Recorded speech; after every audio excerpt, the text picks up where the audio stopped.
तुला कितीदा सांगितलं भाकरी बडवायला शिक, भाकरी बडवायला शिक, पण ऐकशील तर शपथ ना. कमळे, आज तेवढे घर सारून घे बाई आणि ते कपडे जराशे नीट धु. नाही खाकाना तसंच त्याच्यावर. आणि भांडे घासून झाले की लगेचच घरात आणून ठेव बरं. धुळे बसती नंतर त्याच्यावर सगळी. आणि त्या गाण्याला जरा वेळेत शाळेत पोचव बरं. आणि घ्यायला शाळा सुटायच्या अगोदर जाऊन उभी राह तिथं. कुठंतरी जात मरत खेळत राहत कार्ट. आणि तू लक्ष हाय ना काय सांगते ते, नाही तर मला इथं हा हा म्हण आणि नंतर राह खेळत ते खडे दाणे आणि त्या कोळशाने राह तिथं लिहत. माय, मी बी जाऊ का ग शाळेत? शाळेत कितीदा परत तू तेच तेच तेच बोलणार आहेस ग? आणि काय करायचं तुला शाळेत जाऊन ग? काय शिकायचंय तुला? शाळेत शिकली तरी पण तुला ह्या भाकरीच बडवायच्या आणि पोरच सांभाळायचे. आणि आता बी तुला मी तेच शिकवू राहिले. उगाच माझं डोकं खराब करू नको हा तू. आणि परत जर तू विषय काढला ना तो बघ माझं तंगड तोडून घरात बसवेन तुला. माझ्याकडे पाहत नको राहत. उठ आणि तो गाण्या कुठे गेला त्याला शोध जाय. शाळेत जाऊन मोठी काय बनणार आहे?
एक साथ ऊंची आवाज में राष्ट्रगीत शुरू करेंगे. स्तुत कर.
उगाच माझं डोकं खराब करू नको हा तू. आणि परत जर तू विषय काढला ना तो बघ माझं तंगड तोडून घरात बसवेन तुला.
चांद आहे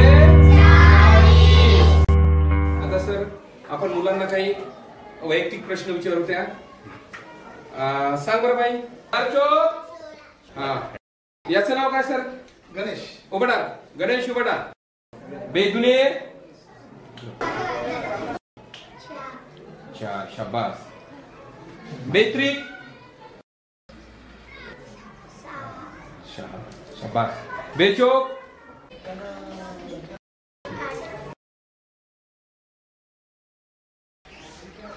नाव काय बाई तुझं कमळा. गणेशी कोण आहेस तू बहीण आहेस का हो.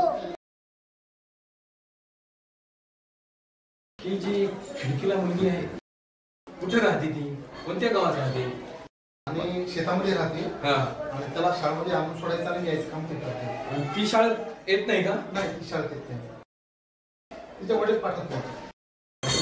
मग आपण तिला शाळेत येण्यासाठी आपण तिच्या घरी जाऊन भेट दिली तर चालणार नाही का कारण या विद्यार्थ्यांना ती सर्व काही खिडकीतून सांगते तर आपण जायचं का त्याच्या घरी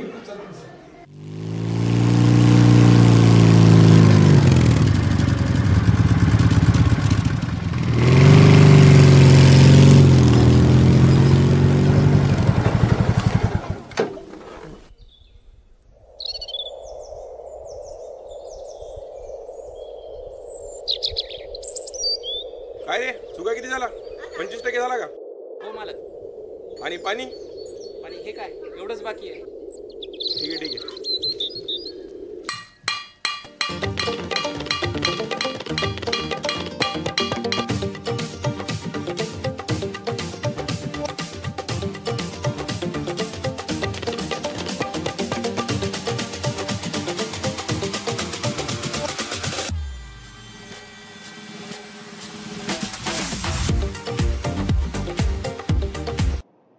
राम राम मालक तुझे किती दिवस झाले रे माधव मालक 5 दिवस झाले माझे आणि हिचे 4 दिवस झाले. 4 दिवस झाले 2 दिवसानंतर परत यायचं निंदायला त्याला 10-12 दिवस लागतील दुसरं कुठलं काम घ्यायचं नाही काय आहे?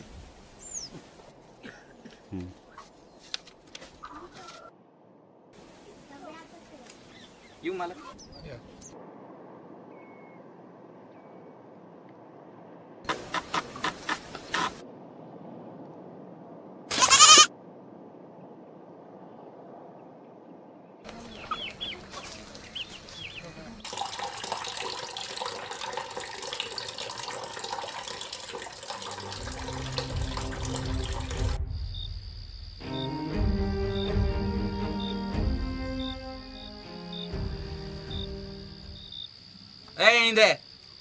इंदे काय पैसे दे ना थोडं कशाला पाहिजे पैसे? अजून जरा थोडी पिऊन येतो अहो आताच तर ढोसून आल्यात अजून किती पिणार आहे? अजिबात मिळणार नाही. उद्यापासून मी माझ्या कमळीला शाळेत पाठवणार आहे. काय कंबळीला शाळेत पाठवणार काय करणार ते तू शाळेत गेली का तुझी माय शाळेत गेली का माझी माय शाळेत गेली का आम्ही शाळेत गेलो नाही ना म्हणून आमची ही गत झाली. तसे दिवस माझ्या पुरीवर येऊ नये म्हणून मी तिला शाळेत पाठवणार आहे.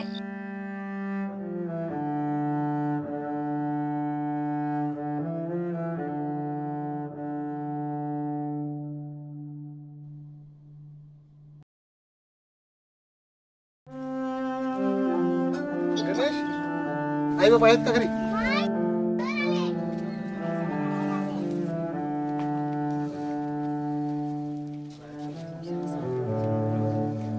काय झालं? बाई मी तालुक्यावरून आलो गट शिक्षण अधिकारी साहेब तर तुमचे मुलांची प्रगती पाहण्यासाठी मी शाळेत गेलो होतो तर गणेशपेक्षा तुमची मुलगी फार हुशार आहे तर तिला तुम्ही शाळेत का पाठवत ना बरं ती खिडकीला येऊन नेहमी ते शिकवलेलं ऐकत असते म्हणे. काय सर बोलायला तुम्ही पोरीला कधी शाळेत पाठवत असते होय? आणि तिला शाळेत पाठवल्यावर घरातले काम कोणी करायचे आमच्या? आता असं कसं जमल बाई मुलींना शाळेत शिकल्यावर मुली आपलं कुळाचं नाव उज्ज्वल करतात दोन्ही कुळाचे नाव उज्ज्वल करतात आणि गावातले मुली आहेत ना सोबत यांना तिला तुमची एकटीच मुलगी थोडी आहे ती. नाही साहेब हे बघा आमच्या काही खानदानात कोण शाळेत गेलं नाही आणि शाळेत पाठवायला आमची तशी काही परिस्थिती नाही बघा. हे पोर जाते की बस झालं. मुलांना शिकवता तुम्ही, मग मुलीला का नको? काय उपयोग त्याचा शाळा शिकून? असं कसं म्हणता बाई? आता माझ्या तालुक्यामध्ये भरपूर अशा मुली म्हणजे बाहेर स्त्री शिक्षिका आहेत ना, त्या चांगल्या पगार उचलवतात ना. आणि तुम्ही म्हणालात माझी आर्थिक परिस्थिती बरोबर नाहीये. अहो बाई, मुलींच्या शिक्षणासाठी शासनाच्या भरपूर योजना आहेत. त्यामध्ये मोफत गणवेश, मोफत पाठ्यपुस्तक, मध्यान्ह भोजनाची शासनाने व्यवस्था केलेली आहे. एवढंच नाही तर सावित्रीबाई फुले, अल्पसंख्याक शिष्यवृत्ती अशा अनेक प्रकारच्या शिष्यवृत्ती योजना या शासनाने मुलींच्या शिक्षणासाठी दिलेल्या आहेत. मग का बरं तिला शाळेत पाठवत नाही तुम्ही? त्याचा उपयोग काय? आज जर तिला 4 कामं शिकवेल तर उद्या जाऊन शेतात दोन पैसे रोजाना नीट कमवेल. ती शाळा शिकून काय करायची? भाकरीच थापणार. भाकरी तर थापावंच लागते हो. परंतु आज तिची आम्ही एक टेस्ट घेतली, एक परीक्षा घेतली, तर तिनं परीक्षेमध्ये जे काही आम्ही विचारलेले प्रश्न आहेत ते अगदी अचूक उत्तर दिले बघा त्याने. आणि तिनं जे उत्तर दिलेत तिच्यासाठी तिला आमच्या शिक्षण विभागामार्फत आम्ही तिला 500 रुपयाचं बक्षीस देऊ केलेलं आहे. म्हणून म्हणतो बाई, तुमच्या कमळीला शाळेत पाठवा. आणि ती खूप हुशार मुलगी आहे. एक दिवस तुमच्या कुटुंबाचं तुमचं नाव उज्ज्वल करेल ती. आणि ती शिकल्यावर नोकरी लागल्यावर चांगले पैसे कमावलंच किती. तुम्ही आठवड्याचे पैसे किती कमवता? आठवड्याचा हिशोब नसतो बघा मास्तर आमचा. हा. आम्हाला कसं राहतं, जसं काम गावल तसं पैसे. 100 रुपये एका दिवसाला मिळतात. हो, पण तिनं एका तासाच्या आत 500 रुपयाचं तिनं बक्षीस पटकावलंय. 500 रुपये? हो हो, 500 रुपये.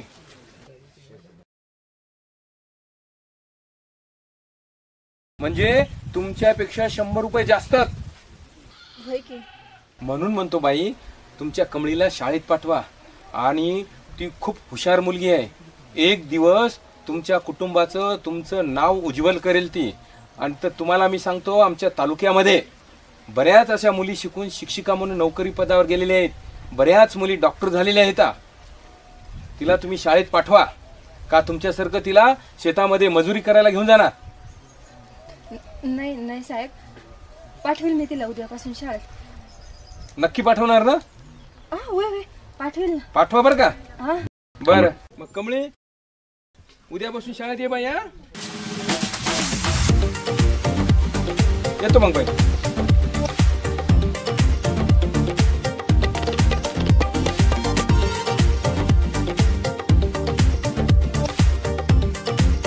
उद्यापासून मी कमळीला शाळेत पाठवणारच. खबरदार, जर कमळीला शाळेत पाठवलं तर चांगला तोडून हातात येईल. कप जाऊन झोपायचं. मी माझ्या पुरीला लय शिकवणार, शिकून मोठं करणार.